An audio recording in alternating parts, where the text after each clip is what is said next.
I was about 8 when this happened, and to this day, I can still hear the sound of our sneakers echoing in that tunnel. My friend Kyle and I loved the little tunnel near our neighborhood park. It wasn't anything special, just one of those small storm drain passages big enough for kids to walk through. To us, though, it was our secret adventure spot. We'd call out just to hear the echoes bounce off the walls, pretending it was some ancient cave. It always felt safe, familiar. But one summer afternoon, everything changed. It was scorching hot that day, the kind where even the shade offered no relief. Kyle and I decided to cool off in the tunnel, bringing a flashlight for what we thought would be a harmless little exploration. We wanted to see how far we could go this time, feeling bold in the way kids often do. As we ventured deeper, the air grew cooler, the smell of damp earth surrounding us. The walls, slick and slightly slimy, reflected the dim beam of our flashlight. We were laughing, carefree, until we heard faint footsteps behind us. At first, I thought it was just our own sounds bouncing back, but the footsteps were steady, deliberate, and growing closer. When we turned, we saw them, 2 men at the tunnel entrance. They didn't look out of place exactly, but something about their presence felt off. The men moved closer, their faces partially hidden by the shadowy light. One of them carried a wiry frame with a beard that seemed to frame a permanent smirk. The other was broader, with a grin that felt more menacing than friendly. I remember feeling a strange unease, like an invisible hand pressing on my chest.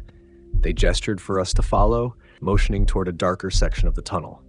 For some reason, Kyle and I did. Maybe it was fear, or maybe it was the naivety of thinking nothing bad could ever happen to us.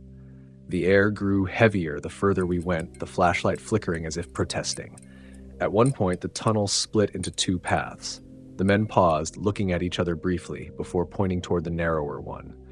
The walls seemed to close in as we stood there, hesitant but too scared to bolt. Then, out of nowhere, there was a noise outside the tunnel, something sharp and unmistakable, the kind of sound that interrupts everything.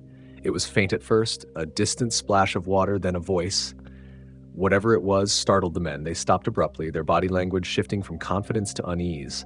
Without saying a word, they turned and ran, their footsteps echoing into the distance until the tunnel was silent again. Kyle and I stood there, frozen, until the sound of approaching footsteps reached us. It was a man and his teenage son, returning from a fishing trip near the creek. Their presence was like a lifeline, pulling us out of the dark. They walked us back to the park, staying close until our parents arrived. We never gave the full story of what happened. Even as kids, we knew there was something too sinister about it to put into words. Years later, I stumbled upon a Reddit thread about close encounters with strangers.